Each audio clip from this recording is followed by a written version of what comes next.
ভয় পাবো না কি করেন? ক্যাটার বাহিনী 50 জন, ভয় পাবো না মানে? যে কোনো মুহূর্তে ক্যাটার বাহিনী মেরে ফেলাইতে পারে। আমার মারছে, আমার আম্মুর মারছে সাধারণত কবুতর বিষয় নেই। কবুতরতে গেছে এবং যে ওর যে বাহিনী আছে অর্ডার দেওয়া ছিল যে যা হবে রাস্তার ভিতরে কিছু করা যাবে না, আমার আশ্রমের ভিতরে আনবা, প্রশাসন পুলিশ যা লাগবে আমি দেখে নেব। ওর কোটি কোটি টাকা, ওর কোটি কোটি টাকা। আমরা তো বক্তব্য দিতেছি, আমরা কিন্তু শত্রু হইতেছি।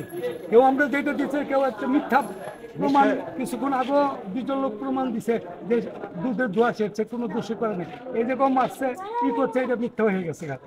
এই যে আমরা দিতেছি, আমাকেও এই যে আমাকেও কে নিবে নিরাপত্তা, কে দিবে আমাদেরকে বলে? ওরা তো তাকে বা সাহায্য করছে বা ভালো কাজ করছে। কিন্তু এখন যে এতটুকু আছে, এটা আইনগত ব্যবস্থা নিবে। এটা আইন বুঝবে নাকি? মাত্র এই মারামারি প্রত্যেকটাই সত্যি। কাটা ছিঁড়ে কি এটা আমরা তো আর দেখি নেই।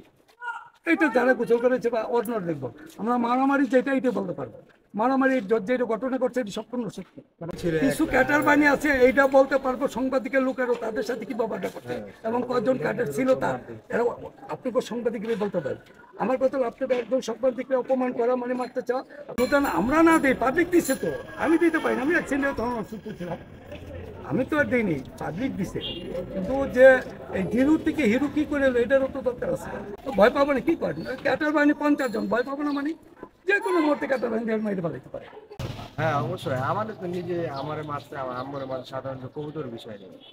কবুতরতে গেছে এবং যে ওর যে বাহিনী আছে, ওই এক কথাই মনে করেন আমরা গেছি আনতে, এক কথা দুই কথায় আমাদের সাথে মনে করেন তর্কাতর্কি হয়েছে, আমরা বেরিয়ে চলে আসছি। ইন্ডিয়ান সমুদ্রের মনে হয় যে অর্ডার দেওয়া ছিল যে যা হবে রাস্তার ভিতরে কিছু করা যাবে না, আমার আশ্রমের ভিতরে আনবা, প্রশাসন পুলিশ যা লাগবে আমি দেখে নেব। তো এটা বলছে, অর্ডার দেওয়া ছিল বিদায় মনে করেন যে আমাদের রাস্তা থেকে টেনে নিয়ে ভিতরে নিয়ে মারধর করছে। মোটা মোটা লাঠি, হরকে স্টিক, গরম পাইপ, যে যেমনি পাচ্ছে অনেক মারধর করছে ভিতরে আটকে। হ্যাঁ তৎক্ষণাৎ ওইখানে অনেক লোক ছিল,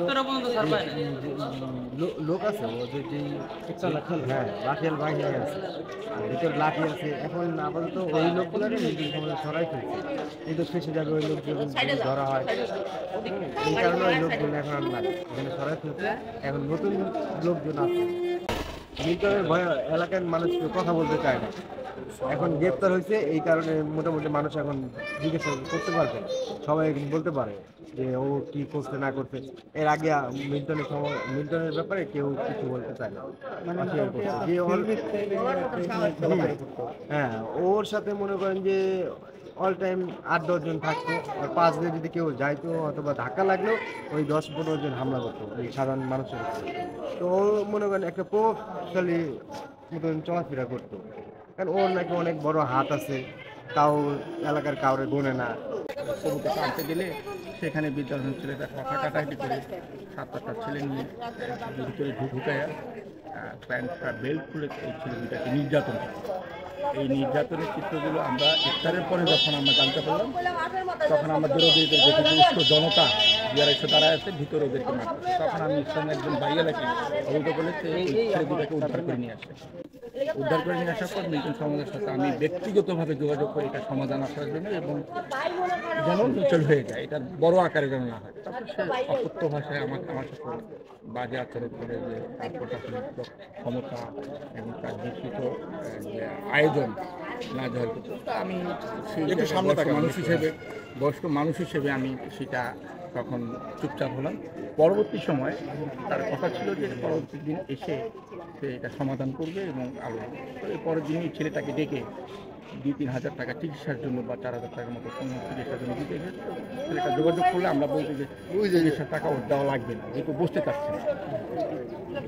এইভাবেই তার কর্মকাণ্ডটা। আপনাদের মধ্যে আমার একটা অনুরোধ, যেহেতু আমরা সোশ্যাল নেটওয়ার্কে সব জানছি যে তার প্রতারণার কথা, মানবতার পিছনে যে এত লুকোচুরি, এটা একটা ট্রেড হিসেবে, বিজনেস হিসেবে যে মানবতার জায়গাটাকে সে এইভাবে ক্রাইম করছে। এই ঘটনার পর থেকে আমরা চাই যে মানবতার জায়গাটার আড়ালে নির্যাতনের জায়গাটা এবং স্থানীয় মানুষগুলোর সাথে যে আচরণ, আগ্রাসন আচরণ, এবং সে একটা লাঠিয়াল বাহিনী গঠন করে রাখতে সবসময়, যে কোনো বিষয়ে সেই লাঠিয়াল বাহিনীকে সে ব্যবহার করতো এবং মারার নির্দেশ। এটা আমি নিজেও প্রত্যক্ষভাবে পরোক্ষভাবে সঙ্গে আমি অনেকভাবে বাধা দিয়েছি এবং 4-5টা ঘটনায় যেন না ঘটে।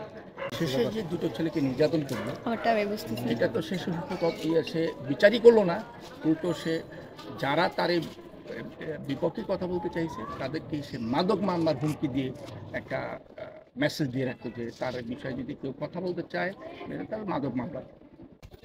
এখন যখন মিল্টন সমদ্দারের যে বিষয়টা দাঁড়িয়েছে, আমি বাংলাদেশ সরকারের কাছে আবেদন করব সুষ্ঠু তদন্তের মাধ্যমে, সুষ্ঠু বিচারের মাধ্যমে এরকম মিল্টন সমদ্দার যেন আর কোনো বৃদ্ধাশ্রমের জন্ম না হয়, সেটা যেন একটা দৃষ্টান্ত। আর